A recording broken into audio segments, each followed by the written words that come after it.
Magandang hapon po sa lahat. Tayo nagbabalik dito sa aking munting YouTube channel po, Samuel Soriano TV 29 para mag-discuss ulit ng another coins. Ayan po. At ito ay ating hilig, kaya ito ating ginagawa. Ayan po, siniselling natin one by one ang ating mga koleksyon kung magkano na ang kanilang mga halaga sa mga online selling po. Ayan po.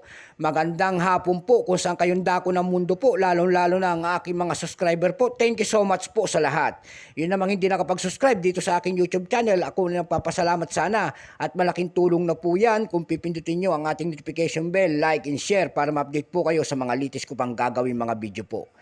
Masantos, nakabuwasan na si kayo namin lahat ng Pangasinan. Doon naman po sa parting ni Isabela po, naimbag nga malumyo amin. Mga Ilocano po, ayan. Ang pag-usapan po natin ay 5 centimos na kapaloob po sa BSP series. Yung maliliit na coins na.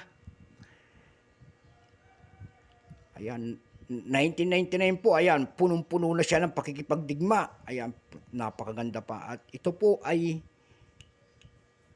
inano ko, mukhang maganda na kasi nagtutuning na, nangingitim na sa tuning. Ayan po. Ito po ay wala ng halaga, tinatapon na sa kalsada, kaya pinulot natin ulit. Ayan po, kaya tignan nyo itsura, punong-puno ng ating pakipagdigma. Bago tayo simulan ang ating talakayan po, kilalanin mo muna natin siya, syempre. Issue po, Philippines. Period, Republic, 1946 up to date po. Type, standard circulation, coins, years. 1995 hanggang 2017, value, 5 centimos po. Currency, piso, 1967 up to date po. Composition po nito ay copper-plated steel, namamagnet yan. May bigat lamang po itong 1.9 grams. May haba po naman itong 15.5 mm. May kapal po naman itong 1.52 mm.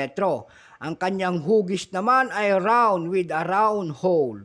Orientation nito ay medal alignment. Number and dash 1684. Reference number KM-268. Ang kanyang nasa likod po kung tawagin ay Central Bank of the Philippines. Ayan. Ayan po, nagtutuning na kasi kaya hindi natin, ayan, nakikita pa ako, nangingitim na.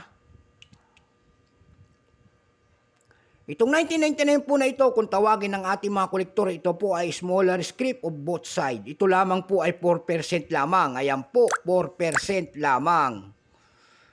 Ayan, kaya mahirap maganap kasi 4% lamang. Ayan po.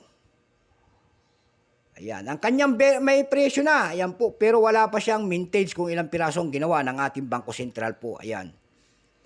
Doon sa ating 4%, doon sa ating nimista.com, yung kanyang very fine po ay 11 pesos na. Yun lamang ang tanging presyo po. Iisa po ang ating nakita na nagbebenta itong year 1999 doon sa ating Carousel PH po. Ayan. Yung nagbebenta po sa Carousel PH po nito, isang piraso po ay nagkakahalaga po ng 585 pesos lamang. Wala na tayong may detalye at iisa ang ating nakita na nagbebenta. Ibig sabihin, itong coins na ito mahirap nang hanapin.